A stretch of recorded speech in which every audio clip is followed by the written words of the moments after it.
How many cattle was the ranch running at its peak? Well, we must have had around 2,000 head, something like that.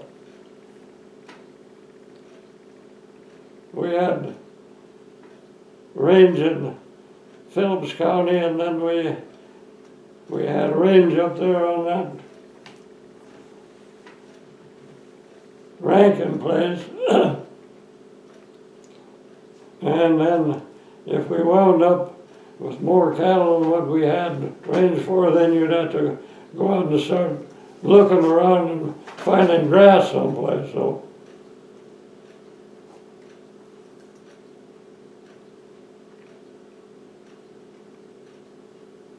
Yeah, you were talking about that Woodkey place. We kind of run the cows up there now, and that's some rough country. well, that's as good a grass country, cow country as you want to get into, as far as I'm concerned. Yeah, there's probably grass up there that still hasn't been touched by a cow in a long time in some of those little coulees. Well, do they use much of that grass on the east side of the creek at all? Yeah, what we usually do is we usually start up, kind of unload them there at the Peck place, and start up on top on the Little Snake Creek, and then dump them down. Yeah. But I don't know how far north, in that northeast part, I don't think they use much at all. Well, that's some pretty damn rough country in there, and that's a lot of that stuff is boggy. I've about lost a horse up there before. It's scary. Well, I some of that country, if livestock got in it, I wouldn't ride in after them. I thought they can come out when they get ready to. Because if you're riding the horses that are used to that country, you can't get them to cross that stuff. But if they're not used to that, they'll ride right in, and the first thing you know, they've got their goddamn nose sticking down in it. So. Do you remember when that one lady moved that trailer house up there? Oh, Christ, yes. I don't know if there's any of that trailer. Did she finally move that trailer out of there? No, that trailer stayed up there. I think, what was it, Barnard's or someone finally went up there and tore it apart just a few years ago. Mom's mad. That was our landmark, so we could see where we were. The thing I always said, that the only thing she had up there was really a nice view. She didn't have any water. She didn't have nothing else. I think she used to pack water from what we call toe flat. You get when you get up on top there. If you go west, you get down there 3/4 of a mile or so. There's a pretty good size. I don't know. There must be 20, 25 acres of this thing, and there's a little reservoir on it. Yeah, I think we call it Big Toe now, but yeah, that's a nice reservoir up on top there. Yeah, I don't know where the toe flat came from, but that's what we always called it anyway. Didn't she have a bunch of animals up there? Well, she had a little bit of everything, I think.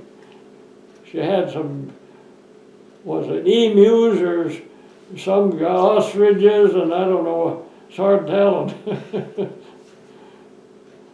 She wanted the county to build her a road from that site down there to the Peck place, I guess it was. So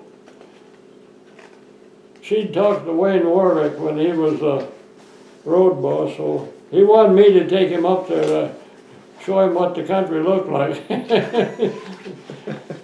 He said, you know what, I just don't think we're going to build her a road.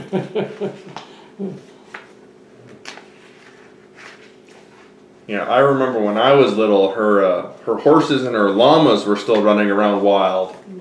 I think Johnny Arnold or someone must have finally rounded up the horses. But I remember those llamas, because we'd go north of the Peck place there through that bit of Arnold's until we got into Grady's, and then up to where her place was. And they'd sit up on one of those buttes, and they would just stare at you, and they wouldn't move for 2 hours. I think they actually had a couple babies even. I think she started out over there at the base, there at Vasco Air Force Base. she had some property over there, I guess.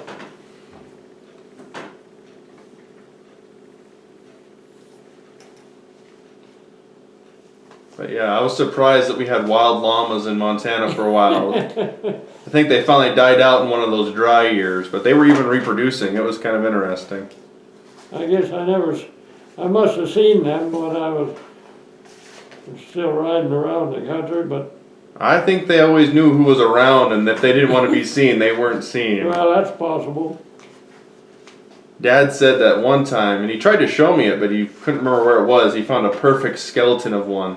Evidently, the coyotes never drug any of it off, and it just was just bare bones and just a perfectly laid out skeleton of a llama. I think that was maybe only a couple years before they all kind of went. Well, she had quite a name for herself there for a while anyway. I don't even remember what her name is. We always just called her Crazy Lady for trying to live up there with no water. I think that's the name she picked up. When you mentioned the Crazy Lady, people knew who you were talking about. I don't know if she had a husband or... I got no idea what her background was.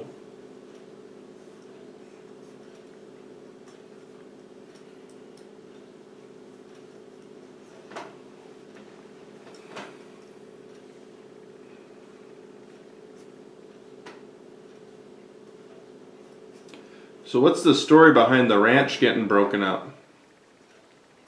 Well, I guess you can't keep them operating when you don't have any money.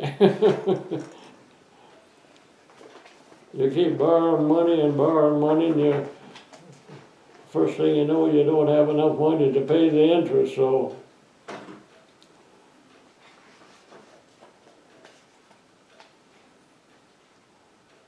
And you can't borrow money to pay the interest, so that don't work out very, very long either, so.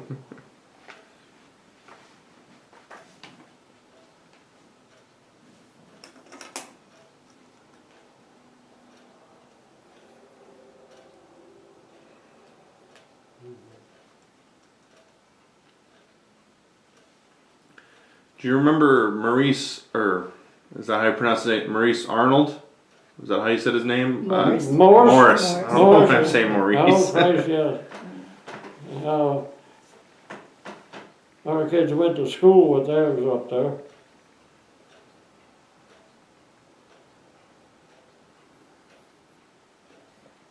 Now, Morris, he was an old sheep man in the country up there. And he was county commissioner in Valley County for, Christ, he must have been over 30 years, I guess. Oh, wow. And when Art got in, I think he thought he was going to last that long too, but I think he served one term, and I think that was all people wanted of him, so. I read somewhere that the North Bridge is named after him. Yeah, it is. Well,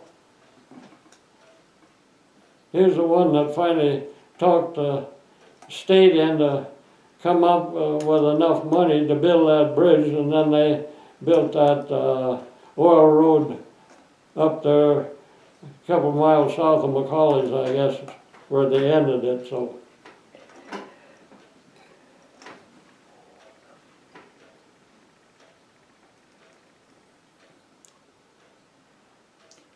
Was Jentoff Olson still living in the North Country when you were a kid? Who? Jentoff Olson? Well, fairly well. He finally went down there to the Nelson Reservoir and put up a little shack down there.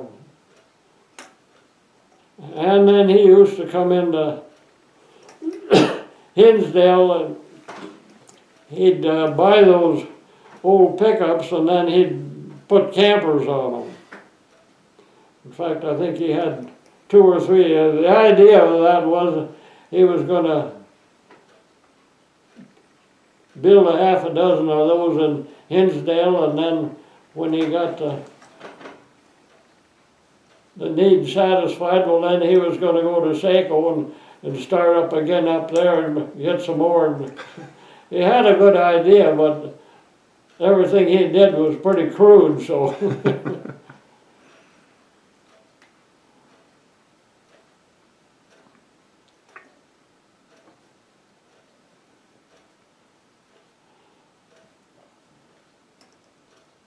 Well, he was about the last horse farmer in that country. He did finally get I think a little Ford tractor, but up till that time he was still driving a bunch of goddamn snaky horses that wasn't too unusual to see a goddamn bunch of dust going across the prairie and 2 or 3 or 4 horses in it, and Jennifer running along behind trying to catch them. So.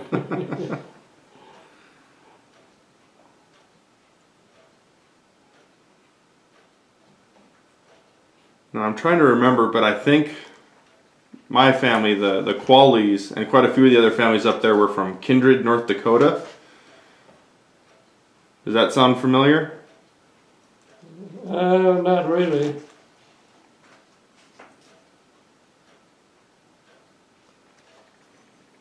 It sounds like a lot of those people kind of moved over in bunches, because I think like when Albert Nelson and them came over, I think they came about 10 families all from the same area. I'm not sure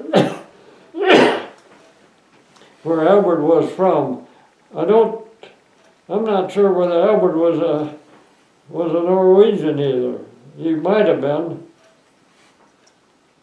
Damn, I should know too, because he homesteaded in that country up there, but.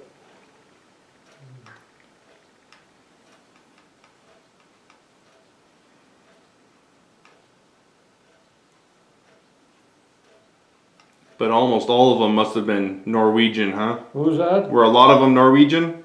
Well, depends on where they came from. A lot of them that moved into that country originated from Kindred, North Dakota. So, I guess Kindred's in North Dakota, is it? Yeah.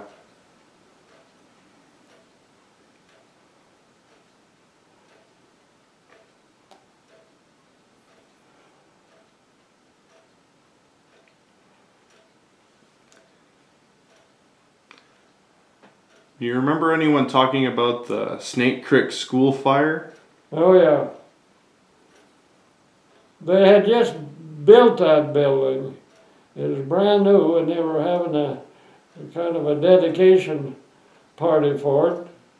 And I think they had just about everybody in the country attended the thing. And those old schools had a kind of a entryway on one side of it, and there was 2 doors getting a door on this side and a door on that side for people to get into, and then there was one in the middle to get out. Well, they must have had a goddamn coffee making machine back there, fire going in a way, and the goddamn thing, something happened to it and it caught fire, and that burned up. I think Swalheim's lost a boy in that fire, and Tom Pritchard lost his wife, and I'm not sure if there was any more died in that fire or not. Well, then after that they decided they should put a back door in all the schools, so so that was one thing that got done. Yeah, second door was definitely a good idea. Well, absolutely. I would imagine that the fire marshal people would have insisted on that if they would have known about it.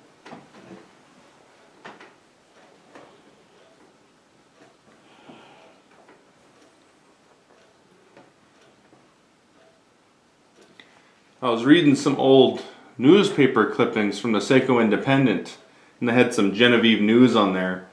And it said that there was a couple boys that found this old dynamite shack and tried to blow themselves up with the dynamite caps, about lost their eyes. Well, that's not exactly the way the story goes. A guy by the, I think Denzel Morse, he was an old working man around that country up there, and he blowed all the fingers off except one on one hand. And I don't, as far as I know, I think that was the only dynamite accident I think I remember hearing about. Was there quite a bit of dynamite people just had? Well, Fred's dad always had dynamite because when he was mining coal, he was using dynamite to get the dirt loose so they could uncover the coal. So that dynamite used to come in sticks about 10 inches long or so, and about that big around, and you could buy a case at a time, and we always had some dynamite around. You were blowing out springs or doing something to use it in a way.